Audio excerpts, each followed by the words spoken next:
자, 여러분 반갑습니다. 자, 이번 시간에 우리가 이제 고려에 대한 이야기를 볼 건데요. 자, 교재로 간다면, 자, 22페이지 쭉 연결되어 있는데, 22페이지 전체 고려 시대를 이제 한 장에 이제 쌤이 압축을 해놨습니다. 자, 볼까요? 지금, 칠판에, 자, 판서되어 있는 고려 전체. 일단은 지난 시간에 얘기했었던 거에 남북국 시대에서 이제 신라 하대의 자, 지방에 대한 컨트롤이 되지 않았다. 그래서 지방 세력들, 호족들이 성장했고 그 호족들에 의한 후백제, 후고구려. 자, 그것이 다시 고려. 그래서 이제 후삼국 시대가 전개되다가 936년도에 이제 고려가 후삼국을 완전하게 다 통일했죠. 그래서 고려가 이제 발전될 겁니다. 고려가 발전되는데 이 고려가 자, 언제까지 발전되는 거냐면 1392년. 이 1392년도에 자, 뭐가 건국되는 겁니까? 네. 조선이 건국이 되는 거죠. 그러면 이제 고려는 918년에서 1392년 여기까지가 이제 고려인데 그 고려 전체를 이야기하면서 자, 어떻게 되냐? 시대를 반으로 쪼갤 겁니다. 그러면은 전반, 후반, 즉 고려 전기, 고려 후기를 나눌 건데 그 고려 전기와 자, 고려 후기를 나눈 기준점이 1170년도에 무신정변입니다. 무신들의 쿠데타에 의해서 그들이 정권을 잡았던 무신 정권, 자, 시기. 요걸 기점으로 해서 고려 전기와 자, 후기로 나눈다는 겁니다. 그러면 다시금 앞에 오시면 이 고려 전기를 뭐라고 합니까? 자, 무신 정권 이전이라고 그랬죠? 이 고려 전기 부분을 다시금 반으로 또 쪼갤 건데 그 반으로 쪼갰었을 때 자, 기준점이 뭐냐면 거란족의 3차 침략입니다. 누구라고요? 거란의 침략. 그럼 그 거란족의 침략, 3차 침략이라고 말씀드렸는데 그럼 앞에 1차와 2차 침략이 있었겠죠. 그러면 어쨌든 거란족의 침략을 다 막아냈다 이랬을 때요. 우리는 그 당시에 거란이라는 이 외세의 침략을 우리 독자적인 힘으로 막아내요. 그러니까 외세 또 다른 세력들을 끌어들여서 이걸 좀 도와주시오 이게 아니라 우리의 힘으로 이걸 직접 다 막아낸답니다. 그러니까 자주적이다. 뭐 이렇게 이제 우리가 표현할 수 있는데 이 아픔을 그래서 자 초기라고 표현할게요. 그리고 거란 3차 침략 이후에 중기 이렇게 얘기할 건데 그럼 자 보세요. 집권 세력의 변화를 본다면 일단 기본적으로 호족들에 의해서 자 고려가 만들어진 거 맞죠? 자 이 호족들이 자 이제 뭐가 될 거냐면 문벌 귀족이 될 겁니다. 다시요. 자 여기에 무슨 귀족이 될 거냐면 문벌 귀족이 될 건데 이 문벌 귀족으로 자 이들이 이제 성장이 된 거죠. 그러면 자 중기로 왔을 때 여기 중기에도 집권 세력이 누구냐면 문벌 귀족이거든요. 아니 쌤 여기도 문벌 귀족이고 여기도 문벌 귀족인데 나누는 이유가 뭡니까? 이들의 성향이 좀 달라요. 그러니까 고려 초기에 있었던 문벌 귀족과 고려 후기에 아니죠. 자 중기죠. 고려 중기에 있었던 문벌 귀족의 자 성격이 좀 다르다. 그래서 자 임의로 나눠봤고요. 다시 뒤로 넘어가시게 되면 1170년도에 여러분들 뭐가 벌어진다고 그랬습니까? 무신정변이 벌어진다고 그랬죠? 그렇다면 자 여기에 자 무슨 정권? 네, 무신정권이 자 이렇게 들어서겠죠. 이 무신정권기에요. 나중에 또 배우겠지만 자 누구들이 이제 침략해 오냐면 몽고의 침략이 나타나요. 그 몽고의 침략이 나타났을 때 몽고족한테 결국 우리는 굴복을 합니다. 그러면서 이제 그들의 간섭을 내정 간섭을 받게 되는데 이 몽고한테 내정 간섭에서 오히려 이제 아부하면서 그들에게 달라붙어서 성장한 친원파들 몽고가 이제 원나라 만들기 때문에 그 원나라에 달라붙어 있는 친원파 이들을요 다른 말로 권문세족이라고 이제 표현합니다. 권문세족. 자, 이 권문세족들이 자 불법적으로요 대농장을 확대해요. 근데 이들의 불법적 대농장이 얼마나 넓었냐면 산과 하천을 경계로 한답니다. 그러니까 예를 들어 여기에 하천이 하나 흘러가는데 그 하천의 왼쪽은 자 갑돌이, 오른쪽은 자 을순이 이런 식으로 땅을 나눠 먹는 거죠. 그럼 그 안에 원래 살고 있었던 백성들의 토지를 뺏은 거거든요. 그래서 걔들은요 먹고 살기 어려워졌잖아. 농민들은 토지 뺏겼으니까 힘에 의해서. 그럼 결국 어떻게 돼요? 자, 여기 있는 그 권문세족을 찾아가가지고 자발적인 자 그런 노비가 되거나 불법적인 노비로 자 전락할 수밖에 없는 자 이런 상황이 만들어진다라는 거죠. 그래서 이 권문세족의 자 불법성을 자 디스하면서 새롭게 정치에 올라온 세력이 있는데 그들을 우리는 뭐라고 부르냐면 신진사대부라고 이제 자 부르게 됩니다. 이 신진사대부들이 신흥 무인 세력이라 불려지는 세력들과 자 손을 잡아서 결국은 자 1392년도에 조선을 건국하죠. 자 이게 전체 큰 틀입니다. 그럼 여러분들 느낌 오셨나요? 고려를요 자 이렇게 시대 구분할 때 기준이 그럼 뭐냐면 이겁니다. 바로 집권 세력의 변화. 자 호족에서 자 문벌 귀족 자, 이것도 문벌기죠. 그럼 묶어서 그냥 문벌기죠. 그 다음에 집권 세력이 이제 누굽니까? 예, 무신정권이라고 할 수 있겠고요. 권문세조. 자, 그 다음에 신진사대부인데 아주 단순한 문제에서는요. 어떻게 출제가 되냐면 호족, 자, 이렇게 주고요. 자, 그 다음에 자, 여기에 문벌귀족이라고 주고요. 자, 여기에 자, 뭐라고요? 무신정권이라고 주고요. 자, 그 다음에 여기에 자, 권문세조이라고 줄 겁니다. 권문세조이라고 줄 거고, 자, 여기 또 마찬가지로, 자, 신진사대부, 신사, 이럽시다. 그럼 여기를요, 여기를 이렇게 주는 거죠. 가. 됐죠? 가 집권 세력에 대한 설명으로 올바른 것은 이런 식으로 이제 출제가 돼요. 그러니까 기본적으로 고려의 전체 큰 틀을 잡을 때, 아하, 집권 세력의 변화는, 자, 어떻게, 자, 변화되고 있는지, 그거 여러분들이, 자, 이해를 해 두시면 됩니다. 자, 이제 살을 하나씩 붙여볼 수 있도록 하겠습니다. 일단은요, 호족들에 의해서 나라가 만들어졌다. 그랬을 때 누가 만들었습니까, 여러분들? 자, 태조 왕건이잖아요, 그죠? 태조 왕건이 여기 있는 자 고려를 자 만들었고 완전하게 후삼국을 통일했는데, 자, 이 태조 왕건과 관련된 자 그런 업적들을 여러분들이 이제 함께 체크를 좀 하셔야 되는데요. 오른쪽 페이지에 가게 되면 23페이지인가요? 예, 태조 왕건의 업적이 있을 겁니다. 자, 거기에 있는 내용, 호족들을 자 내 편으로 끌어들이기 위한 자 그런 각종 정책들을 쓰는데 강경책도 쓰고 회유책도 씁니다. 그랬을 때 회유책이라고 한다면 자 호족들에게 그래 고맙다 나를 도와서 이 나라 만드는데 너희들이 많은 도움을 줬구나. 그러니까 이제 그들에게 공신책봉을 하고 토지도 나눠주고 자 관직도 나눠줍니다. 이때 토지를 나눠주는데 그 토지의 이름이 뭐냐면 역분전입니다. 힘쓸 역자 나눌 분자 토지. 그래서 힘쓴 정도에 따라서 토지를 나눠주는데 쉽게 얘기하면 왕건을 많이 도운 자는 자 많이 주고 좀 적게 도운 자는 적게 주고 이런 거예요. 그래서 차등적으로 그들의 공로를 논해서 상을 행해주는 건데 이때 문제가 뭐냐면 이 역분전이라는 토지를 지급할 때 주관적이다 객관적이다? 매우 주관적이라는 거예요. 그러니까 예를 들어 여기서 갑돌이는 자 목숨 걸고 왕건을 도왔는데 자 왕건의 눈에 한 번도 들어온 적이 없는 거야. 그러니까 어떻게 해야 돼요? 야 너는 날 별 도움 준 게 없잖아. 그러니까 토지를 이만큼 준 거죠. 얘 입장에서는요 서운하죠. 자기 목숨 걸고 열심히 도왔는데 실제 돌아오는 보상은 이만큼이다. 그러니까 삐진다라는 겁니다. 그래서 나중에 전시과라고 하는 토지제도로 이제 바뀔 건데 그거는 쌤이 그 토지제도 자체를 하나의 심화 주제로 따로 정리해놨기 때문에 그 부분을 여러분들이 자, 수강을 하시기 바라고요. 자 그러면 태조 왕건에서 지금 호족들을 통합하는 방법의 회유책, 그 회유책 중에 뭘 우리가 확인할 거냐면 정략결혼이라는 걸 해요. 정략결혼이라는 걸 하는데 여기는 이 정략결혼에서 호족들, 지방에 힘 있는 자들의 딸들과 결혼하는데 그래서 와이프가 28명인가 그래요. 그러니까 전국 각지에 있는 힘센 호족들의 딸들과 혼인관계를 통해서 자 어떻게 돼요? 이제 우호관계를 맺는 거죠.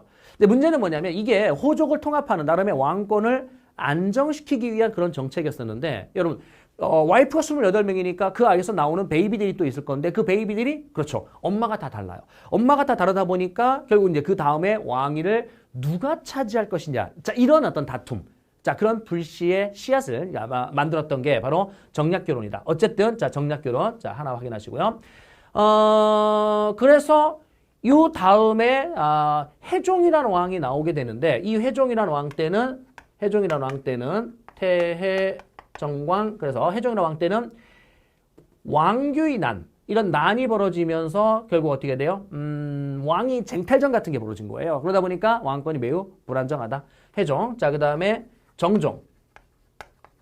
그래서 이 정종이라는 왕 때 여러분들 이제 수도를 옮겨보자. 근데 귀족들을 배제시키기 위해서 그 당시에 귀족들은 자기의 집과 재산, 토지들이 이쪽에 있기 때문에 함부로 따라오지 않거든요. 그래서 수도를 자 여기 있는 서경으로 옮겨보자라는 서경천도 계획을 세웠으나 귀족들의 반발로 결국 성공하지 못합니다. 그러면 지금 해종 때 왕규의 난, 왕권이 매우 불안정하죠? 시험이 안 나와요. 자 그러면 정종 때 서경으로 옮기려고 했으나 못 옮겼죠? 자, 시험이 안 나와요. 됐죠? 그럼 누가 나오냐? 자, 여기에 있는 광종의 업적. 이 광종의 업적이 자, 왕별표입니다. 그래서 여러분들 자, 오른쪽 페이지에 광종의 업적 가셔서 자, 별표를 일단은 하고 오시고요. 이 광종은 기본적으로 왕권을 강화시키기 위한 그런 개혁 정책을 펼칠 건데 호족 세력들을 자, 어떻게 돼요? 자, 숙청시킵니다. 근데 힘으로만 누르면 얘들이 불만을 제기할 거기 때문에 와우, 획기적인 방법을 도입해요. 후주라는 중국의 후주라는 나라에서 자 이렇게 귀한 쌍기라는 사람이 있었는데 그 쌍기가 자 건의했었던 뭘 시행하느냐 과거제라는 걸 시행합니다. 그럼 과거제라는 걸 시행했을 때 의가 어떤 거냐면 신구 세력을 바꿀 수 있다는 거예요. 새로운 세력과 옛날 세력을 자연스럽게 교체시킨다. 여기 호족 정치하고 싶어? 그럼 정치하고 싶으면 자기의 능력을 나한테 보여줘봐. 과거 시험 보고 합격하라고. 그러면 정치 남아. 싫어? 그럼 내려가. 싫은데 끝까지 거부하면 이제 과감하게 숙청한다. 이게 이제 과거제. 그래서 과거제라는 걸 통해서 신구 세력을 자연스럽게 교체시킴으로써 왕권을 안정시키겠다. 이런 거예요. 그 다음에 이제 그 호족들의 어떤 그 경제적, 군사적 기반을 약화시키기 위해서 또 무슨 제도를 시행했냐면 노비안건법이라는 자 이러한 제도를 자 시행하게 됩니다. 그래서 노비안건법, 노비안건법은 쉽게 호족들이 사회 혼란을 틈타서 힘없는 백성들을 불법적으로 노비를 만든 거예요. 그러니까 이제 그 불법적 노비들, 자, 일로 와봐. 야, 노비야. 너 이거 원래부터 노비였었어. 요번에 불법으로 된 거야. 저 불법으로 억지로 지금 노비가 됐어요. 그래? 그럼 내가 너 해방시켜줄게. 이게 이제 노비 안건법입니다. 그럼 이제 과거제라든지, 자, 노비 안건법 이를 통해서, 호족 세력들을, 자, 뭐 시켰다? 예. 견제시켰다. 예. 이렇게 여러분들이 확인하시면 되고요. 별표는 광종에 하시면 됩니다.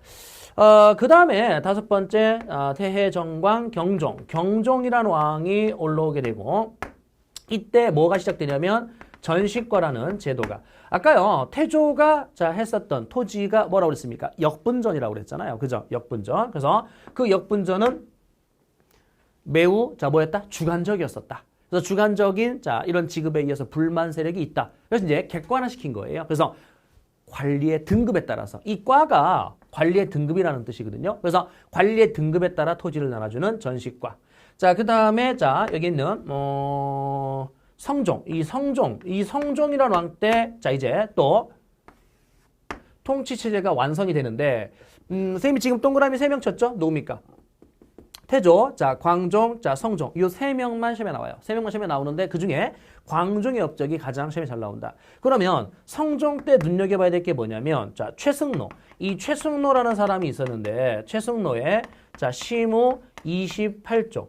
그럼 시무 28조에서 내용이 어떤 거냐면 이런 겁니다. 28가지를 건의했는데 그중에 2가지를 여러분들이 기억하십시오. 첫 번째는 뭐냐면 왕이시여 여기에 있는 치국의 그러니까 나라를 통치하는 기본은 자 유교를 채택하시고 수신의 기본, 그러니까 수신이 뭐냐면 닦을 숫자, 몸신자. 그러니까 몸을 닦는 기본은 불교로 가자. 그러니까 수신이 뭐예요? 종교를 말하는 거거든요. 그래서 종교의 이념은 불교를 채택하고 정치의 이념으로는 유교를 채택하십시오라고 건의했었던 게 시무 28조의 첫 번째 내용. 자, 두 번째는 어떤 걸 기억하시냐면 지방관을 파견하십시오. 아하, 지방관은 왕의 아바타들인데 그 지방관을 파견하십시오. 그래서 몇 곳에 파견할 거냐면 12목, 12곳에 파견할 겁니다. 그래서 목이라는 행정단위, 예를 들어 성남시, 지금 시라고 부르지만 그 당시에는 이제 성남목이 되나요? 자, 용인목 이런 식으로 목이라는 행정단위를 쓰면서 12곳에 지방관을 파견했었던 겁니다. 그래서 12목을 설치했다. 자, 이 정도 일단 말씀드릴게요.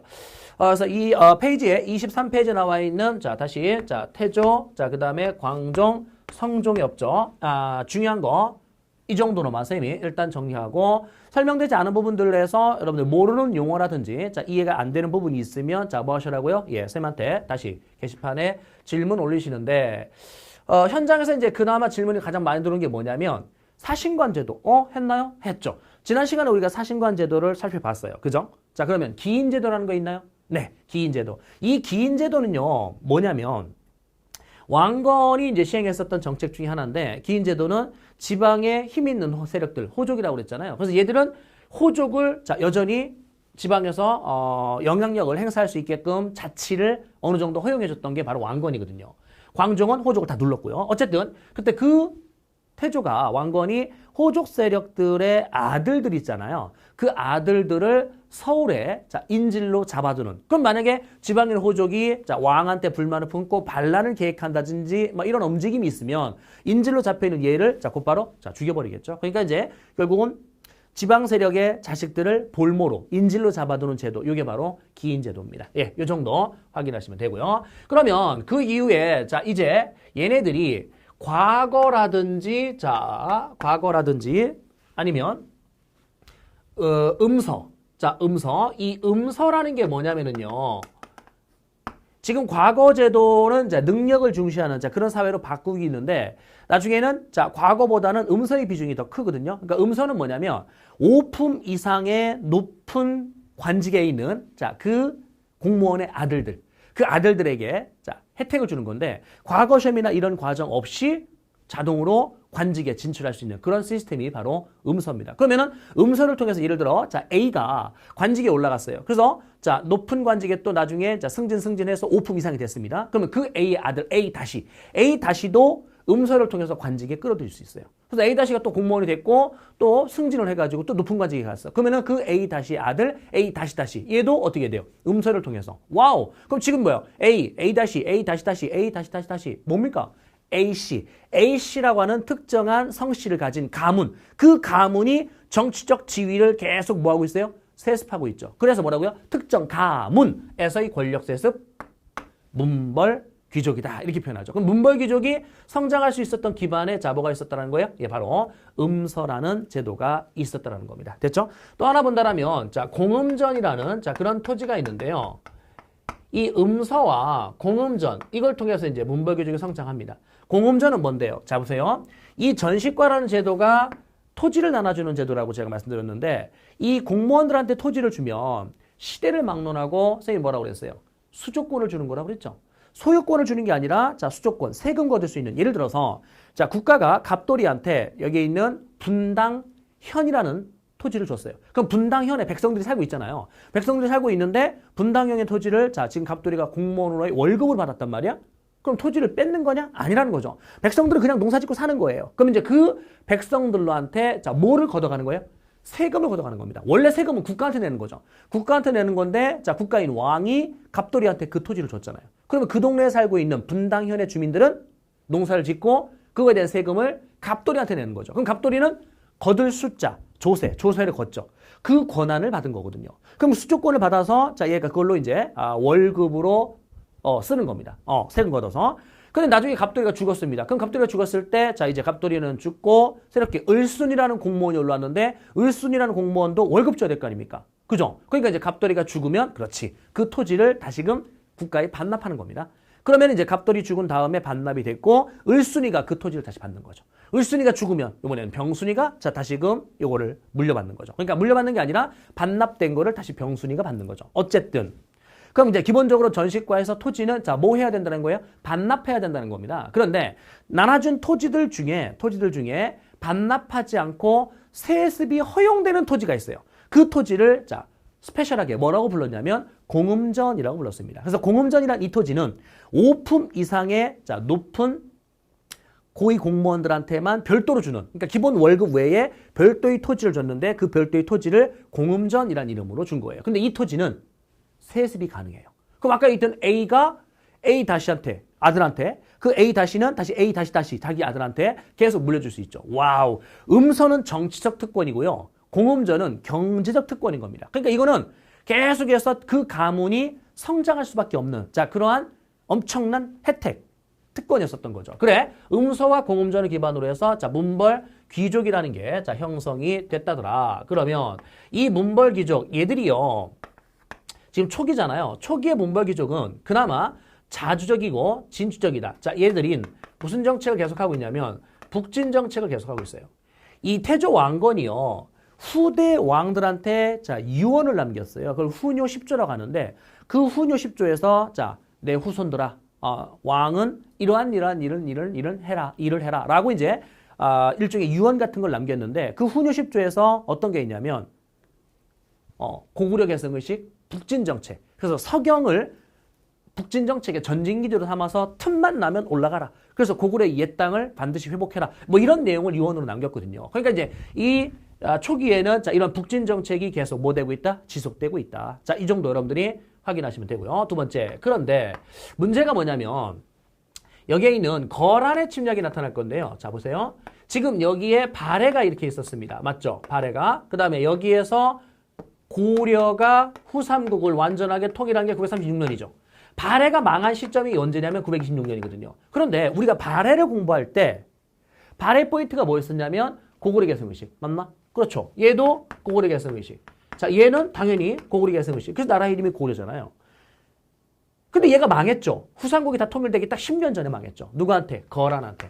그럼 거란한테 이렇게 망했을 때 만약에 발해가 망하지 않았다라면 고려와 발해는 다 같이 고구려 결성 의식을 가지고 있었기 때문에 두 나라가 합해질 개연성도 있었다. 그런데 그 개연성이 사라졌죠. 누구 때문에? 거란 때문에. 그럼 거란 띠떼끼 이렇게 된 거죠. 그러니까 얘가 자 여기 있는 거란을 배척하고 틈만 나면 올라가겠다. 그럼 거란의 입장에서는요. 사실은 여기 있는 이 송나라와 이제 대결을 해야 되는데 이 송나라와 대결해야 되는 거란이 자 여기 있는 고려와 사이가 안 좋아요. 그래서 이제 거란족이 여기 있는 이 고려에게 야 좀 친하게 지내자. 좀 친하게 지내자라고 선물을 보낸 적도 있어요. 자, 그 태조 왕건 때 낙타를 자 50마리를 선물로 보냈습니다. 자, 그 귀한 낙타를 50마리 선물로 보내서 좀 친하게 지내자라고 보냈는데 태조 왕건이 뭐 했냐면 그 낙타를 개경에 만부교라는 다리 밑에다가 묶어놓고 식량을 주지 않아서 굶겨 죽여요. 그러니까 사람들한테 저 신기하게 생겼잖아요. 낙타 자체가. 그러니까 관심을 이목을 끄는 거죠. 그럼 왜 굶어 죽이는데요? 저거는 야만족, 거란, 띠떼끼들이 준 선물이야. 자, 그들은 오랑캐야. 이런 식으로 이제 그들을 배척하겠다라는 의지를 백성들한테 알리는 거예요. 어쨌든 이 사건은 우리는 만복의 사건. 그러니까 여러분들이 자 친한 친구가 있는 친구가 좀 친하게 지내자라고 자 아이스크림 이렇게 사줬는데 자 이거 뭐지? 라고 그 아이스크림을 선물 받은 거를 난로 위에다 올리면서 잘 녹네? 자, 이러는 거죠. 난 너하고 친하게 지낼 생각이 없어. 라는 거를 보여주는 겁니다. 어쨌든 그러면 이러한 갈등 구조가 자 지속이 되면 결국 어떻게 돼요? 충돌이 될 수밖에 없겠죠. 자, 그래 결국은 거란의 자 침략이 자 나타나게 된다는 겁니다. 자, 거란의 침략이 나타나는데요. 1차 침략, 자 2차 침략, 3차 침략. 여러분 교재에 뒤쪽으로 넘어가시게 되면은 자 20 몇 쪽입니까? 자 26쪽에 가면 거란의 침략이 보일 거예요. 네, 거기를 함께 비교하면서 따라오시기 바랍니다. 이 거란의 침략의 1차 침략은 993년이고요. 2차가 1010년, 3차가 1018년이에요. 그러니까 거란은 1차 침략을 제외한 나머지 2, 3차가 11세기이기 때문에 거란족의 침략을 그냥 편의상 11세기라고 얘기합시다. 그러면 자 1차 침략 때는 자 누가 싸우냐면 서희가 싸울 거예요. 근데 서희는요 당시에 이 동아시아의 국제 외교 질서를 정확하게 꿰뚫어 보고 있었던 거예요. 아까 좀 말씀드렸듯이 거란족은 송나라와 자 이제 갈등 구조가 있었거든요. 그러니까 그 송나라와의 갈등을 자 갈등 구조에서 결국은 자 여기에 있는 배후 세력을 그러니까 우리 고려하고 송나라가 또 친하게 지내니까 거란의 입장에서는 송나라를 치기 위해서 배후 세력 여기를 먼저 치고 들어가자 이거였었던 거거든요. 그걸 꿰뚫어 본 겁니다. 그래서 뭐라고 한 거냐면 서희가 말로 싸운 거죠. 나 송나라와 외교 관계 끊을 테니까 자 이제 꺼져. 그랬더니 여기 있는 거란족이 알았어 끄떡끄떡. 그럼 야 일로 와봐. 자 선물 하나 주고 가야지. 그래 결국 이제 압록강의 동쪽 강동 6주를 자 우리가 이제 획득하고 송나라 외교 관계를 끊겠다. 이러면서 이제 그들을 물리쳤어요. 이게 이제 서희의 외교 담판 중요합니다. 별표하시면 되고요. 근데 문제는 서희의 외교 담판에서 자 우리가 송나라와의 관계를 끊겠다고 했지만 실질적으로는 눈속임한 거죠. 안 끊어요. 그래서 이제 2차 침략이 나타납니다. 그래서 2차 침략 때는 와 수도가 잠시 함락당하면서 자 이쪽 나주 막 이런 지역으로 피난을 떠나요. 왕실이 한때 혼란을 맞이합니다. 그런데 양규라는 장군이 활약을 해서 그들의 보급로를 끊어놨기 때문에 좀 더 이상의 공격은 지속되지 않았어. 물러났습니다. 2차 침략. 그 다음에 3차 침략은 강감찬. 이 강감찬이 귀주 대첩에서 자 완전하게 자 그들을 자 막아냈어요. 그럼 거란의 침략을 다 막아낸 다음에 뭘 쌓았냐면 천리장성을 쌓습니다. 압록강에서부터 자 동해안의 도련포까지 이르르는 자 그러한 천리장성을 쌓았다. 자 이 정도. 그러면 거란족의 침략을 막아냈을 때 여러분 어때요? 제가 아까 말씀드렸듯이 남들에게 의존하지 않고 우리 독자적 힘으로 막아냈다. 자주적이죠. 그리고 거란족이 자 누구 옛 땅을 지금 차지하고 있어요. 고구려 옛 땅을 차지하고 있죠. 그러니까 그들을 밀어내겠다. 그래서 계속 그들과 당당히 맞서 싸웠다. 진취적이다. 자 이렇게 우리는 표현할 수 있겠네요. 그래서 초기의 문벌귀족은 자 이런 자주성이 남아 있다라는 겁니다. 됐죠? 그러면 중기로 넘어가는데 이 중기로 넘어갈 때 이게 뭐라고 그랬습니까? 거란의 몇 차 침략? 3차 침략이다라고 말씀드렸죠. 그럼 거란의 3차 침략 이후에 천리장성을 쌓고 괜찮은데 12세기로 넘어오면서 몇 세기요? 12세기로 넘어오면서 이번에는 누가 성장하냐면 여진족이라는 아이들이 성장한대요. 그럼 여진족이 자 성장을 하는데 자 몇 세기에? 12세기에 그 여진족들이 고려 땅을 계속 노략질합니다. 그래서 결국은 이 여진족이라는 아이들을 자 막아내기 위해서 윤관이 자 뭘 조직하냐면 스페셜한 자 군대를 조직합니다. 별무반을 자 조직해요. 별무반. 그래서 이 별무반 같은 경우는 신기군, 신보군, 항마군 이렇게 구성되어 있는데 이 항마군이 뭐냐면 마귀에게 저항하는 군대 이런 뜻이거든요. 그럼 마귀, 귀신들한테 저항하는데 승병들로 구성되어 있어요. 스님들로. 그러니까 스님들이 전쟁터에 나와가지고 어떻게 돼요? 막 연부를 드리고 기도하는 겁니다. 자, 여진족 오랑캐 띠떼끼들을 빨리 물리쳐 주십시오. 이런 식으로 기도하는 거죠. 어쨌든 그래서 신기군, 신보군, 항마군으로 구성되어 있는 별무반이라는 자 군사 조직을 만들었고 이걸 기반으로 해서 여진을 격퇴합니다. 여진을 격퇴하고요. 동쪽과 북쪽 사이에 자 9개의 성, 동북 구성을 쌓았어요. 그래서 동북 구성을 쌓았는데 그 동북 구성을 업동을 쌓았으니까 어때요, 여러분들? 유지하기 위한 유지 비용이 들어갈 거 아닙니까? 그죠?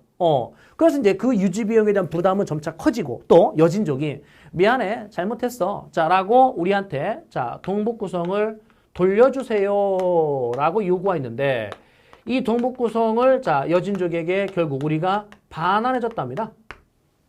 돌려줬어요. 돌려줬더니 이 여진족이 자, 뭘 만드냐면 금나라를 건국합니다. 여진족이 금나라를 건국했다. 금건국 이렇게요. 그러면 금이란 나라를 건국한 다음에 우리한테 무슨 관계를 요구한 거냐면 군신 관계를 요구해요. 어머나. 자, 여기 있는 여진족이라는 부족 단위로 있었을 때는 고려를 섬기고 형님 이렇게 굽신거리던 녀석들이 자, 어느 순간 나라를 지금 만들었는데 금나라가 된 이후에 어이 고려 이리 와봐 네가 나한테 이제 임금이라 불러 임마 이렇게 된 거 아니에요. 그럼 우리 입장에서는 야 이거 뭐지? 졸라 건방진데? 꺼져 이래야 되는데 알았어 임금이라 불러줄게 라고 비굴하게 이걸 수락한 거죠. 누가? 겸이가. 어떤 겸이? 이자겸이가. 그래서 결국은 이 군신관계 요구를 자 누가 수락했다고요? 이자겸이가 수락을 했답니다. 그럼요. 자 이자겸이 그들의 군신관계를 수락한 목적은 뭐겠습니까? 아니 싸워서 이겨야 되는 거 아닙니까? 싸워서 지면 그렇죠. 싸워서 지면 자기가 가진 권력을 다 뺏기는 거죠. 근데 비굴하게 수락해놓고 안 싸우면 자신의 권력을 계속 뭐 할 수 있다? 유지할 수 있다. 그러니까 결국은 이들의 군신관계 요구를 수락한 자 근본적인 목적은 정권 유지라는 겁니다. 그러니까 어떻게 돼요? 보수적이죠. 자기 거를 지키기 위한. 자 보수적이다. 자 그 다음에 자 어떻게 했습니까? 큰 나라는 무조건 섬겨주겠다라는 자 무슨 점? 예, 사대적인 자 이러한 성향을 가지고 있다는 거죠. 그래서 앞에 있는 이 초기의 문벌 귀족은 그나마 자 이런 정책들을 펼쳤다. 근데 여기서는 자 이런 모습을 띠고 있었다. 이런 겁니다. 됐죠? 그래서 이제 굳이 시기를 한 번 더 나눠봤고요. 결국 이제 이 군신관계가 자 수락이 됐을 때의 결과의 값은 뭐냐면 결과의 값은 그렇지. 북진 정책이 중단됩니다. 왜? 그대로 이제 임금으로 섬기기로 했잖아요. 금나라가요. 여러분들 자 금나라가 자리 잡았던 지역이 요쪽이거든요. 그랬다가 나중에 중국 여기까지. 이게 이제 금나라인데 금나라가 이제 아까 거란 쪽을 무너뜨리고 자 세력을 넓혀서 이렇게 장악하고 있다. 그럼 이제 우리는 이들을 임금으로 섬기기로 했으니까 이들 땅을 공격하면 안 된다. 이런 결과값이 만들어진 거죠. 그래서 북진 정책이 뭐 돼버린다? 예, 중단돼 버린다. 자, 이 정도 확인해 두시기 바라고요. 자, 윤관의 별무반 별표하시면 됩니다. 그런데 뭡니까? 이자겸이요. 좀 아까 이제 군신관계 수락했는데 이자겸의 자 가계도를 가만히 보면 자 여기 예종이라는 왕이 있었는데 이 예종이라는 왕과 이자겸의 딸이 결혼했어요. 자 그래서 베이비가 나왔는데 그 베이비가 자 인종입니다. 인종. 그럼 인종이 자 왕이 올라왔었을 때 이 인종과 이자겸의 또 다른 딸. 이거 뭐지? 이자겸의 또 다른 딸. 이 딸. 이렇게 이제 혼인관계를 맺어요. 그럼 이거는 지금 이자겸의 입장에서 바라봤을 때 이자겸의 딸이 낳은 베이비가 왕이 됐는데 그럼 얘 입장에서는요. 외손자죠. 외손자인데 그 외손자가 이자겸의 또 다른 딸, 이자겸의 또 다른 딸과 이렇게 결혼해버렸죠. 그럼 누구랑 결혼한 거예요? 이모랑 결혼한 거죠. 이모랑. 그러니까 이제 완전히 콩가루 집안이야. 영어로 이제 우리가 베지밀 패밀리라고 그래. 그러면은 요 콩가루 집안 얘네들 결국 이러한 중첩된 이런 혼인 관계를 계속 맺는 이유는 뭘까요? 음사라든지 자 이런 특권을 계속 유지하기 위해서. 높은 관직에 계속 올라있기 위해서. 그래서 결국 이자겸의 할아버지, 이자연이라는 할아버지가 있었는데 그 이자연이라 불려지는 이자겸의 할아버지 때부터 이자겸 때까지 80년간, 근 100년이죠. 80년간 권력을 잡고 있었던 대표적인 문벌귀족이 바로 경원이 씨의 이자겸입니다. 그러면 그 이자겸이 이런 구조에서 자 여기 있는 인종의 입장에서는요. 짜증이 나죠. 자 뭡니까? 장인어른이죠. 외할아버지죠. 그러니까 권력은 이쪽이 더 커단 말이야 지금. 그죠? 그러니까 이제 여기 있는 인종이 안 되겠다. 이자겸 죽이자. 그래서 독사를 시키려고 그래요. 이렇게. 자, 독사시키려고 하는데, 자, 여기 있는 딸내미들이 어떻게 돼요? 아버지, 그거 드시면 안 됩니다. 라고 이제 일러 바친 거죠. 그래, 결국은 이자겸이, 뭐야? 나를 감히? 이게 된 겁니다. 그래, 이제 이자겸이가, 자, 반란을 일으키죠. 다시 가면, 자, 이자겸의 난이 벌어집니다. 그럼 이자겸의 난이 벌어졌을 때, 이 이자겸의 난은 어찌, 자, 진압이 돼요. 당시에 이자겸이 척준경이라는 사람과 함께 이제 손을 잡고 반란을 일으켰는데, 인종이 이 척준경과 이자겸 사이를 이간질시킵니다. 그래서 척준경이 자 이자겸을 결국 자 제거하고 자 여기 있는 척준경마저 사실은 또 밀어내죠. 제거합니다. 그래서 결국은 이자겸이 나는 이제 가까스로 자 진압이 됐어요. 진압이 됐는데 진압된 다음에 이 묘청이라는 사람이 왕이시여 이자겸이 반란 일으킨 이유가 뭔지 아십니까? 이렇게 이제 물어보는 거죠. 뭔데? 왕위를 찾으려고 했던 거 아니야? 예, 그건 뭐 표면적인 거고 그 반란을 일으키게 되는 근본적 출발점은 이 땅이 안 좋기 때문에 그렇습니다. 여기 어딘데? 수도, 개경 땅이 안 좋기 때문에 그렇습니다. 그래서 서경으로 옮기시죠, 수도를. 자, 묘청의 서경 천도운동이 벌어져요. 그럼 묘청의 서경 천도운동이 벌어지는데 이 편도운동을 자 누가 반대했냐면 김부식이라는 문벌귀족. 그러면 이자겸은 이미 진압됐어요. 자, 이자겸 다음에 또다시 권력을 장악한 대표적인 문벌귀족이 바로 김부식이었다는 겁니다. 그러니까 여러분들이 알고 있는 김부식이 무슨 사기? 삼국사기를 썼잖아요. 그죠? 그 삼국사기에서 김부식은 삼국사기에서 이 고려를 평가하면서 뭐라고 평가했냐면 자, 고려가 만들어질 때 어땠습니까, 여러분들? 고구려 계승을 가지고 있었잖아요. 그죠? 근데 김부식의 삼국사기, 김부식은 우리 고려는 말이야 신라를 계승했어. 이게 된 거예요. 그러니까 김부식이 경주 김씨거든요. 그러니까 신라를 계승했다. 그러면은 고구려 옛 땅을 되찾을 필요가 있어요, 없어요? 없죠. 아니 그건 우리 땅 아니잖아. 왜? 고려는 누굴 계승했으니까? 신라를 계승했으니까. 라는 입장을 가지고 있었다는 거죠. 그러면 결국은 이 김부식은 위에 있는 지금 현재 금나라 예전에 고구려가 있었던 그 자리에 금나라 여진족이 만든 그 땅을 공격할 필요가 없죠. 되찾으려는 행위를 할 필요가 없어요. 북진 정책 할 필요가 없다라는 거죠. 왜? 우리는 누굴 계승했으니까? 신라를 계승했으니까. 그러니까 결국 이 김부식은 누구와 코드가 같다라는 겁니까?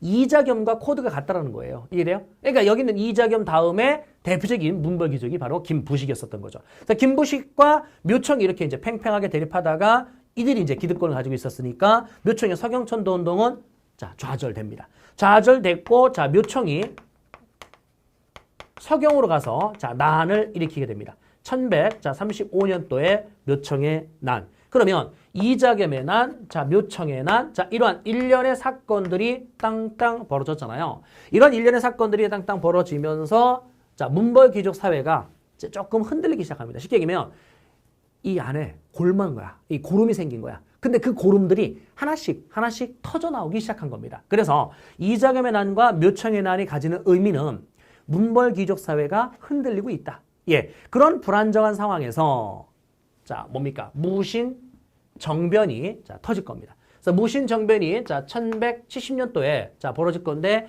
지금 여기서 여러분들 자 순서 전후관계만 연도 외우지 마시고요. 전후관계만 자 쭉 흐름으로 한 번만 확인해 두시기 바라고. 자 무신정변.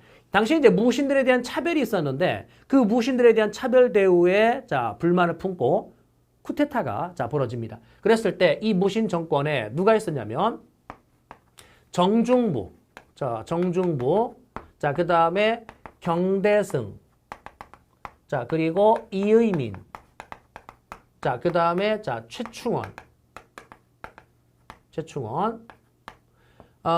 최충원부터는 이제 최 씨에 의한 세습, 아들 최우, 자 그다음에 최항, 최의, 자 이런 식으로 4대에 걸쳐서 60여 년간 4대에 걸쳐서 60여 년간 자, 최씨 정권. 요건 세습이고요. 이 앞에는 다 쿠데타예요. 그래서 정중부와 이의방, 정중부와 이의방이라는 사람이 함께 주도를 해서 자, 정변을 일으켰고 실질적 권력은 정중부가 장악합니다. 이때 정중부는요. 중방이라는 자, 기구를 이 중방이라는 기구는요. 무신들의 어떤 합의기구인데 이 무신들의 합의기구인 자, 중방은 무신정변 이전에 있었는데 이전까지는 아무런 힘이 없어요. 왜냐면은 정치적 권력을 다 누구들이 쥐었기 때문에 문신들, 문벌 귀족, 그들이 정치적 권력을 다 장악하고 있기 때문에 심지어 군사 문제라든지 자, 이런 전쟁과 관련된 이런 부분에서도 귀족들, 문벌 귀족들이 자, 주도권을 쥐고 있거든요.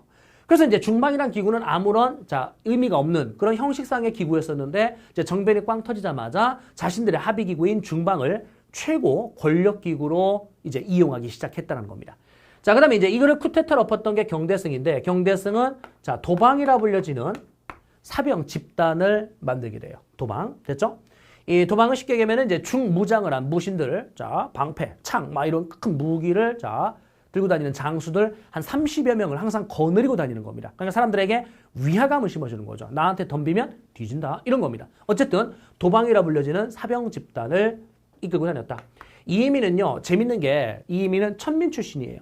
천민 출신이면서 쿠데타를 통해서 최고의 권력의 자리에 지금 올라간 거거든요. 여러분, 이들은요, 왕 아니에요. 왕은 따로 있어요.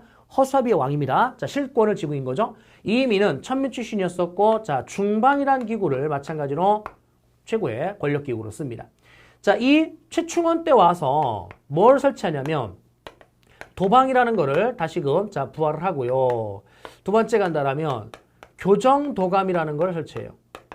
교정도감. 여러분, 이 교정은 바로 잡는다는 거잖아요. 치아가 흐트러진 걸 교정한다. 바로 잡는다. 그죠? 도감이란 말로 끝나면 임시기구예요. 도감이란 말로 끝나면. 그럼 나중에 뭐 식목도감. 이 식목도감은 고려의 그 뭡니까? 법률을 제정하기 위한 자, 그런 임시기구예요. 식목도감. 그 다음에 전민변정도감. 고려 후기에 가게 되면은 이제 공민왕의 개혁 정치에서 전민변정도감 이딴 것들이 나오게 되죠. 어쨌든 도감이란 말로 끝나면 임시기구인데 이 교정도감의 우두머리를 교정별감이라고 할 겁니다. 그래서 최충원이 교정별감이 된 거죠. 자, 그 다음에 세 번째, 자, 봉사 10조를 자, 건의합니다. 봉사 10조. 자, 여기도 혼동되는 거 세 가지 정리할 테니까 한번 확인하십시오. 신라 하대에 최치원 기억나요?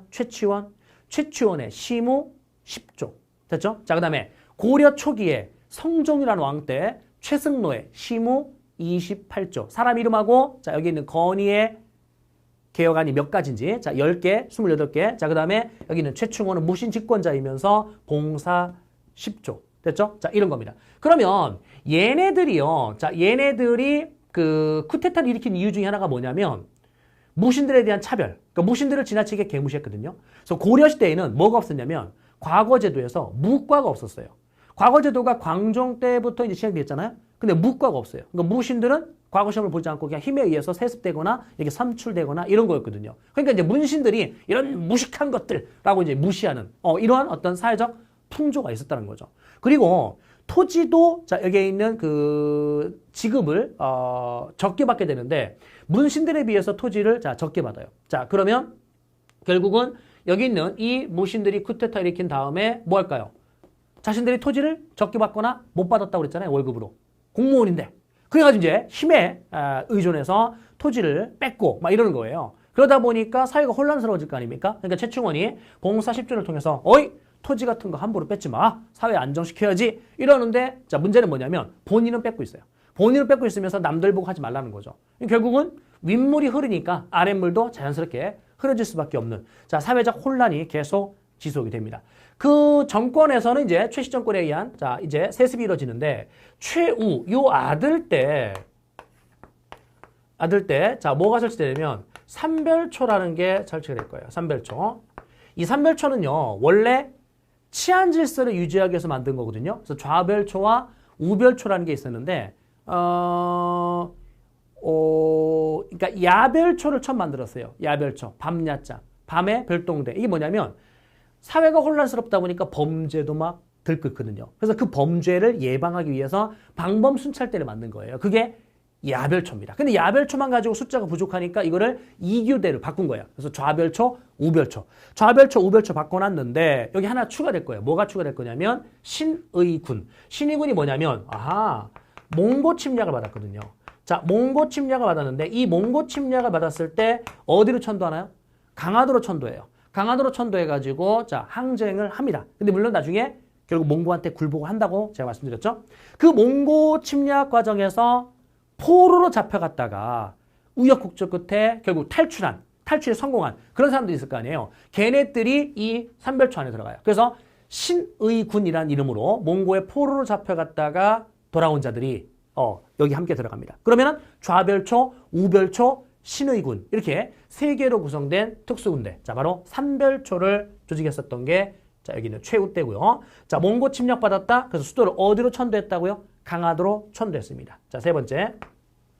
여기 있는 그 최우대 정방이라는 기구를 만들 건데요. 이 정방이라는 기구는 인사기구입니다. 인사기구. 그러니까 자기 입맛에 맞는 그런 관리들을 갖다 쓰기 위해서 인사권을 장악한 거죠.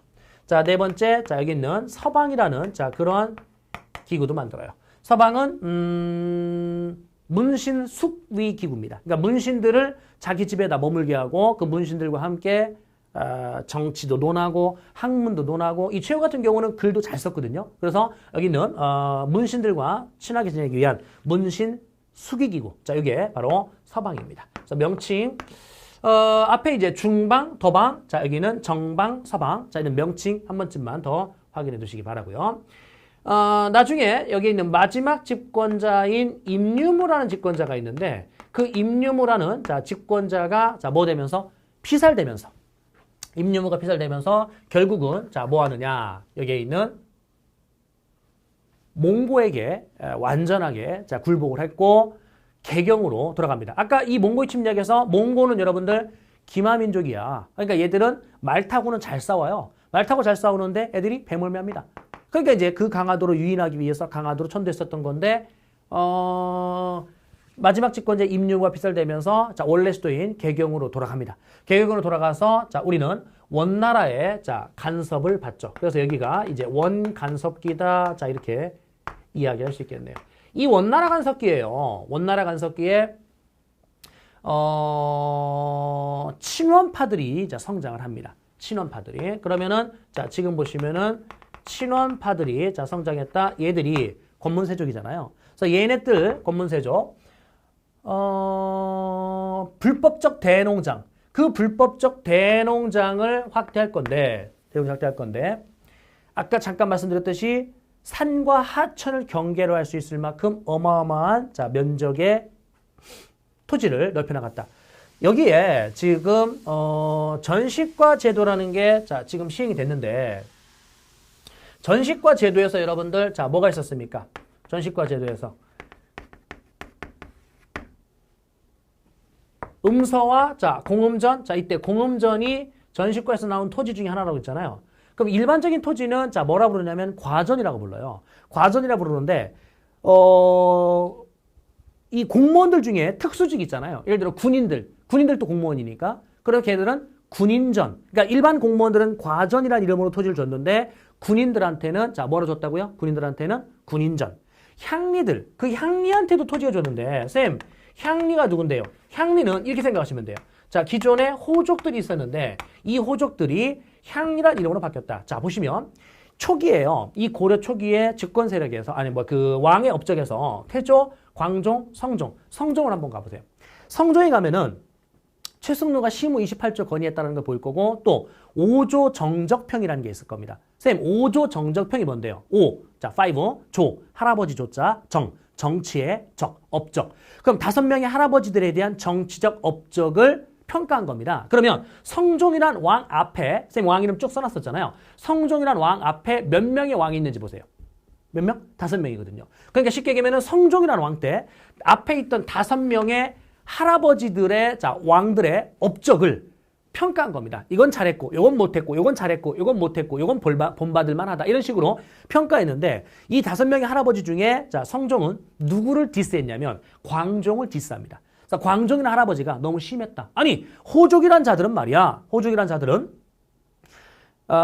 왕건 할아버지를 도와서 이 나라를 만든 그런 개국공신들인데, 자, 그들을 그렇게 자, 억누르고 탄압해서는 안 된다라는 입장을 가지고 있었던 거죠. 그러다 보니까 이 성종 때 이제 호족들은 이미 다 대부분 다 숙청이 됐거든요. 그래서 막 고향으로 쫓겨 내려가가지고 막 슬퍼하고 있어, 막 울고 있어. 걔들을 찾아가가지고 어이구야, 호족님, 당신들 이제 내가 호족으로서의 어떤 지위를 어느 정도는 좀 대우해 줄 테니까 호족이라는 이름으로 쓰지 말고 자 이제 향리라 갑시다. 이게 무슨 말이냐면 고려 시대에는요 전국적으로 지방관이 파견되지 않아요.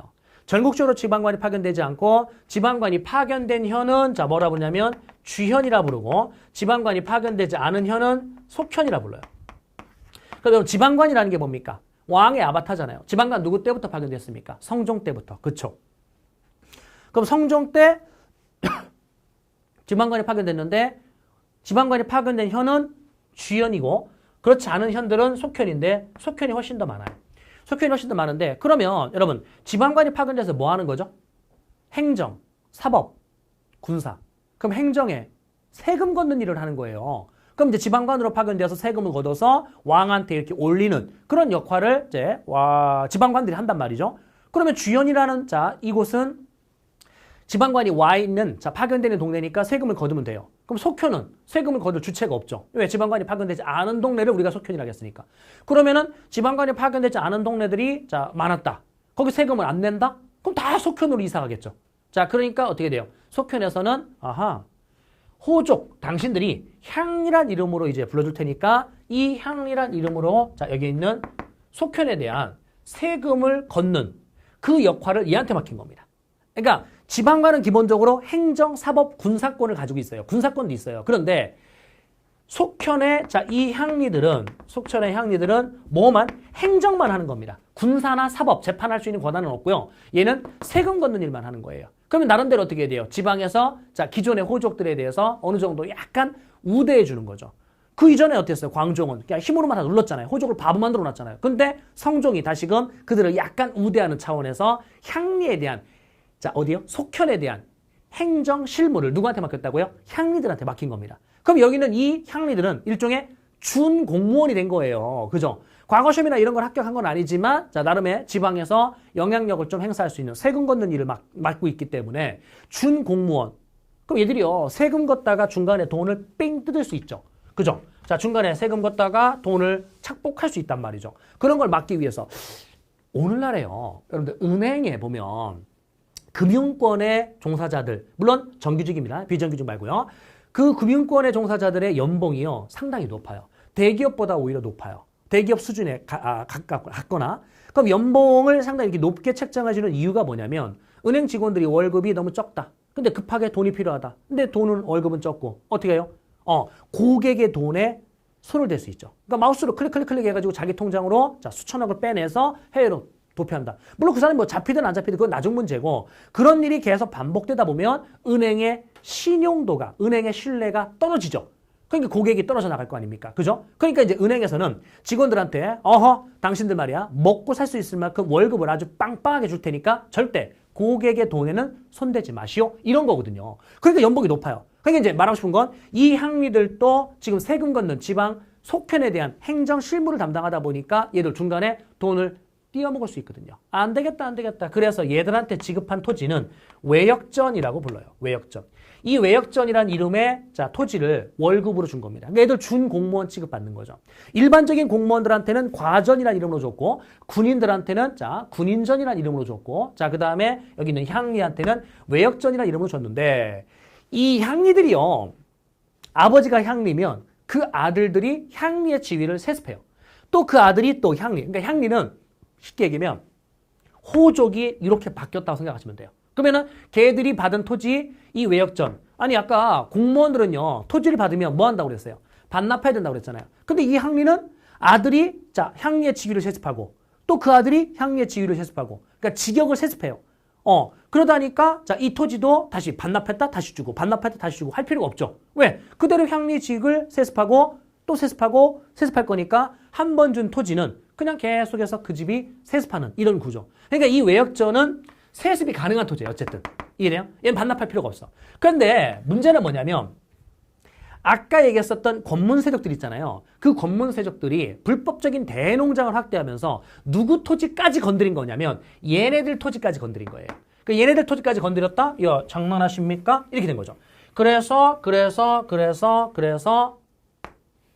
이들을 까는 겁니다. 이해되죠? 내 토지를 감히? 그럼 이들을 까기 위해서 정치에 올라가야 될 거 아닙니까? 그죠? 정치에 올라가는데 얘들은 어떻게 성장한 애들이에요? 원나라에 아부하면서 성장한 친원파들이잖아요. 그럼 걔들과 똑같은 빵법으로 올라가면 안 되겠죠. 그러니까 얘들은 과거를 통해서 아하 얘네들이 바로 자 무슨 사대부냐면 신진사대부입니다. 그래서 여러분들 신진사대부는 새롭게 정치에 올라온 양반들 이런 뜻이잖아요. 그럼 신진사대부 얘네들이 과거를 통해서 올라왔는데 이 친원파들 이들 이제 비판할 건데 얘네들 출신 성분이요. 거의 90% 이상이 다 향리 출신이에요. 지방의 향리의 자제들, 그 향리 출신의 아이들이 과거 시험복 올라와서 신진사대부로 성장이 됐고 그 신진사대부들이 자 결국은 누구랑 손을 잡을 거냐면 얘들과 손을 잡을 겁니다. 무슨 무인 세력과 신흥 자 무인 세력과 자 손을 잡을 거예요. 그래서 자 뭘 건국한다? 조선을 이렇게 자 건국할 겁니다. 그런데 지금 이야기하는 이 원나라 간섭기예요. 친원파들 자 이들의 어떤 불법성이나 이런 것들을 자 뭐 하기 위해서 그 개혁하기 위해서 공민왕이라는 왕이 자 나름의 개혁 정치 펼치는데 요것도 시험에 잘 나와요. 됐죠? 공민왕의 개혁 정치. 그래서 지금 전체 흐름에서 쌤이 자 살을 좀 붙여놨어요. 살을 붙여놨고 자 지금 내용을 교재를 통해서 이제 좀 더 세부적으로 마무리를 한번 해드릴게요. 자 페이지 22페이지를 가시게 되면은 22페이지에서는 전체 틀을 지금 말씀드린 거고요. 됐나요? 자, 그 다음에 오른쪽에 가면은 자, 왕들의 업적이 나오는데 태조 별표, 광종 별표, 자, 그 다음에 성종 별표. 자, 이 중에 광종의 업적이 시험 문제 가장 잘 나온다라고 자, 말씀을 드렸습니다. 됐나요? 그 중에 질문 또 나오는 것 중에 뭐가 있냐면 태조에 보면 취민유도라는 단어 보이나요? 태조 왕건, 취민유도. 이 취민유도가 무슨 말이냐면 후삼국 시대에 사회가 혼란스러웠잖아요. 그때 이제 그 세금 수탈이나 이런 것들이 심했어요. 그래서 세금은 적당히 걷어라. 자, 취한다. 수취할 겁니다. 수취한다. 백성 민자. 백성들한테 뭘 수취합니까? 세금. 있을 유자. 도리가 있어야 된다. 그러니까 백성들한테 세금을 거둘 때 도리에 맞게끔 세금을 걷어라. 그래서 생산량의 10분의 1 정도만 걷어라. 이런 정책. 이게 취민 유도 정책이라고 표현합니다. 그러니까 백성 생활 안정을 위한 자 그런 정책이다라고 할 수 있겠죠. 예, 나머지들 자 쭉 한번 읽어봐 두시면 될 것 같고요. 넘어가시게 되면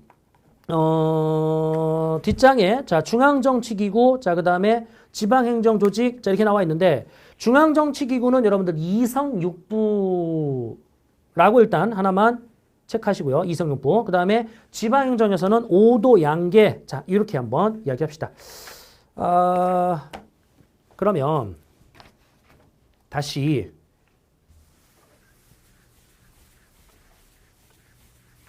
전체 흐름만 잡고 공민화 개혁정치 요거는 다음 강의로 갑시다. 자, 고려에 일단은 호족에 의해서 이제 그 후삼국이 건국이 되었고 자, 통일이 되었다. 자, 그래서 문벌 귀족이 성장되었다. 그랬을 때 고려의 자 대외 관계를 자 위주로 해서 본다라면 첫 번째 누구의 침략받았습니까? 거란의 침략받았죠. 자, 몇 세기에? 11세기라고 합시다. 1차 침략은 10세기지만 자 2차와 3차가 11세기니까 자 그 다음에 자 여기에 여진의 자 침략을 받죠. 여진의 침략을 받았다. 몇 세기에? 12세기. 그리고 요 여진의 침략 이후에 얘들이 금나라가 됐고 그 금나라의 4대 관계, 군신 관계를 수락했던 게 이자겸이고 자 이자겸의 난. 자 그 다음에 자 묘청의 난. 자 이런 것들이 벌어집니다. 맞죠? 자 그리고 자 무신들이 권력을 잡았어요. 무슨 정권? 자 무신 정권이 수립됐죠. 그 무신 정권 기간에 자 누구의 침략이 나타났다? 자 몽고의 침략이 나타납니다. 근데 몽고한테 그린 월경은 자 굴복을 했죠. 그들한테 굴복을 하면서 원나라 간섭기 자 이때 14세기에는 누구의 침략을 받냐면 바로 홍건적과 자 왜구의 침략을 받습니다. 14세기. 그럼 보시면은요. 이 홍건적과 왜구의 침략을 받으면서 성장한 세력들 자 걔들을 뭐라 부르냐면 바로 신흥 무인 세력 자 이렇게 이제 부르게 되죠. 얘들 대표적인 게 최영, 이성계 자, 최무선 이런 인물들이 있고 이성계에 의해서 결국은 자, 조선이 건국되는데 마무리 지을 건 뭐냐면 이겁니다. 거란의 11세기, 자, 여진 12세기, 몽고 13세기, 14세기에는 홍건적과 외국의 침략. 그러니까 고려는요, 매세기 이민족의 침략을 받으면서 자, 쭉, 자, 500여 년간 자, 발전을 해왔다. 자, 이 정도고요. 추가적인 내용은, 원나라 간섭기에서 보이는 특징, 그다음 국민왕의 개혁정치, 그 다음에 이성육부의 시스템, 자, 5도 양계. 자, 간략하게 쌤이 다음 강의에서 좀 더 살을 자, 붙여드릴 수 있도록 하겠습니다.